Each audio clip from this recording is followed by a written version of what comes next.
Garner, North Carolina. You're calling on the Republican line? Yes. You're on with Gore Vidal. Go right ahead. Mr. Vidal, with regard to the speech that ran just before you appeared on there, he said there's no truth in the First Amendment. Why does the whole thing start with, we hold these truths to be self-evident? Well, that was not the start of the First Amendment. That was Mr. Jefferson's gloss upon the reasons that we should create a new nation and make our separation from the motherland, from Great Britain.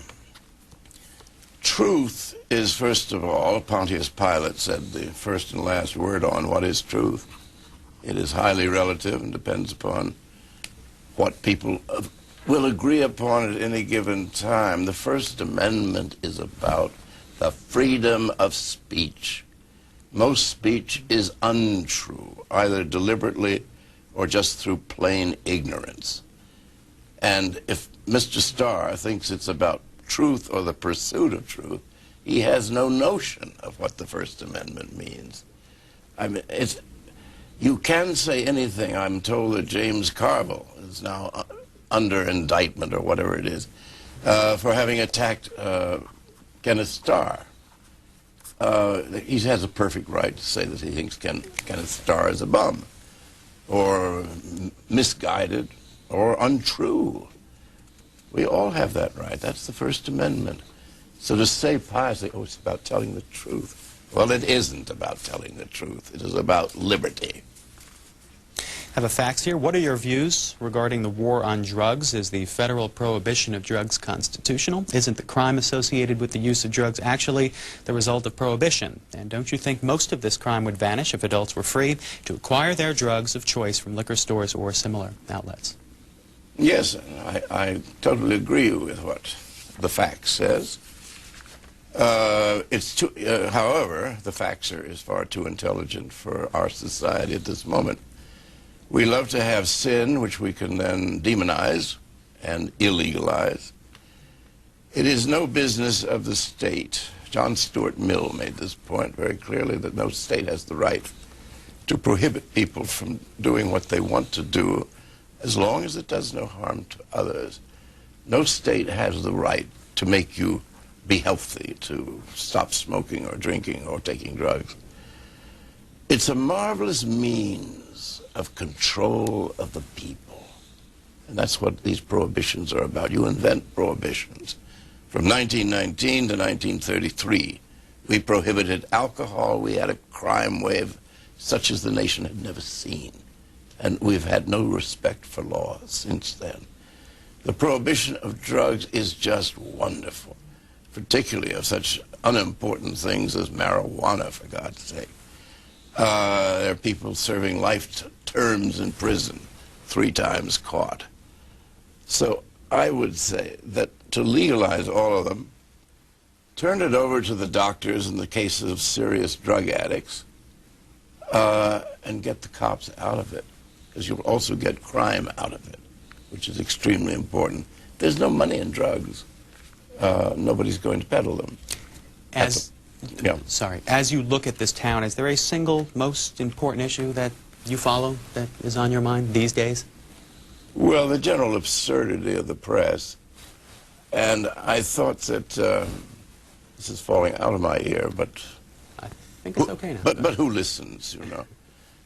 The absurdity of the press. And I think it's wonderful that with all of the nonsense about Clinton's sex life, there is 80% of the people are for him, because they realize it has nothing to do with executing the office of president, in which he seems reasonably competent.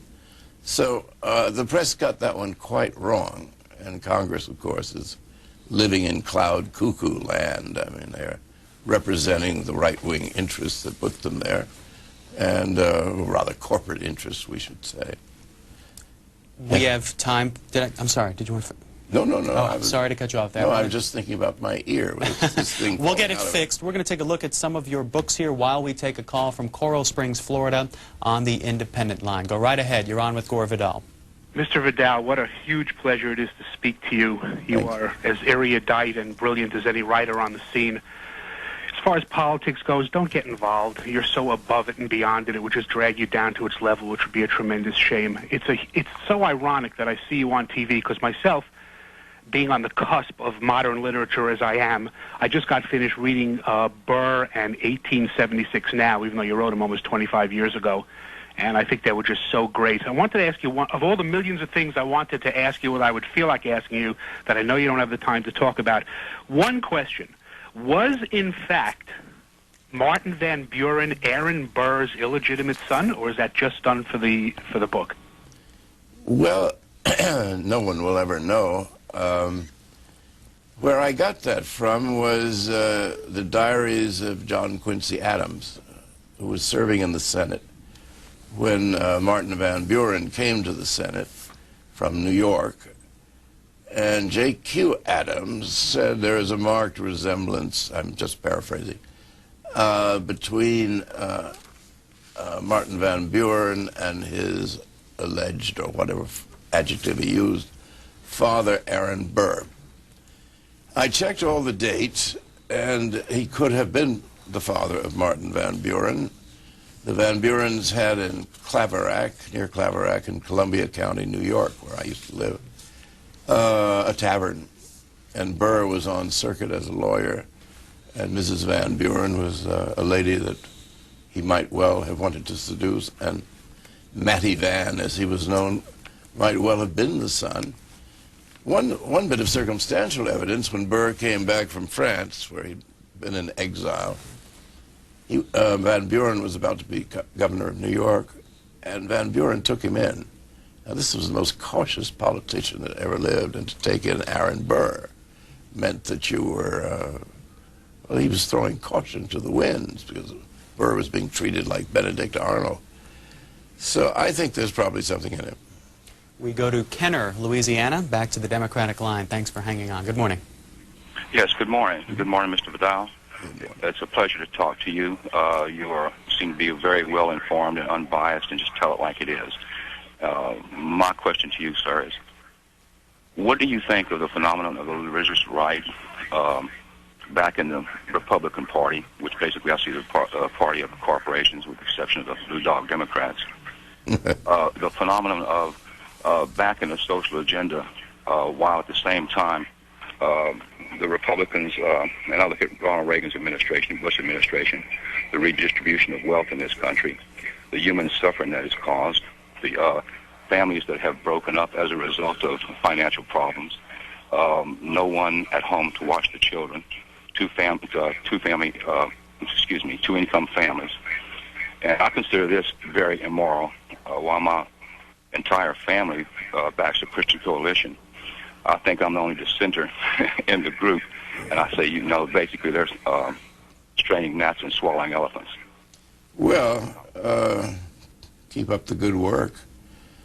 I believe in the First Amendment, as we were discussing earlier, and the Christian right has every right to organize itself and join the Republican Party and vote for the return of slavery and all the good things that they missed.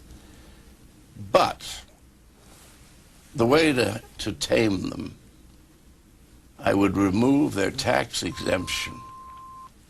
This is where they cause the mischief. There are not that many of them. But they go on television, and I'm here, the Lord is here, come, you press that set, you press that set, I will cure you of your pellagra. You send that check into me, you send that check into me. All that money that shyster is getting from television and from the churches is tax exempt. Now, we have a deal with them. We thought we had, the seculars of the country, that they stay out of politics. This is church money. They go, Pat Robertson, they go out, they form great coalitions, they form parties, they make the difference in elections. I want every tax dollar that goes to every church, Protestant, Catholic, Jewish temple, Muslim, to be taxed. And I'm not talking about just the little white church at the corner of Elm and Main Street. I'm talking about the huge portfolios which go to back the darkest forces in the United States. And that can be done by an act of Congress. So work on that one. A couple of other faxes here. Who is this Gore Vidal? I must admit I've never read any of his novels, but I might now. He's like a thinking woman's Will Buckley. Pompous, affected, funny. There's only one difference. Vidal is smart, in capital letters. Another one here. Sir, you are a national treasure. Norman Mailer stated on the Paula Jones, Jennifer Flowers, and Monica Lewinsky events that the main difference between President Kennedy and President Clinton is that Kennedy had better taste in women. Please comment. Well, that is a very sexist thing to say. I'm now turning into Richard M. Nixon before your eyes, you know. Kennedy had a lot better luck. After all, his father had owned Paramount Pictures. He got to meet a lot of movie stars, as did his father before him. As for this current phenomenon about Clinton, it isn't of the slightest importance, but it's being made into that. You always go after people for something of no importance when in the back of your mind you have a serious agenda, which is he's being punished. He did something that you cannot do to the ruling class of the country, the corporations that govern us. He tried to give the people national health care. Now, the insurance companies take 1/3 of all the money we spend on health individually. The insurance companies are the piggy bank of the great corporations. They don't want to give up this money. The Clintons naively went in there thinking. Then they decided to give the Clintons the works. They're going to so blacken their characters. We're going to hear the president is a necrophile. You'll see him coming out of a mortuary with a big grin. They're going to smear him with everything. Is this because they're against the Clintons? Not really. It's to scare every politician in the country so nothing will ever be done with our tax money for the people at large except weapons for defense.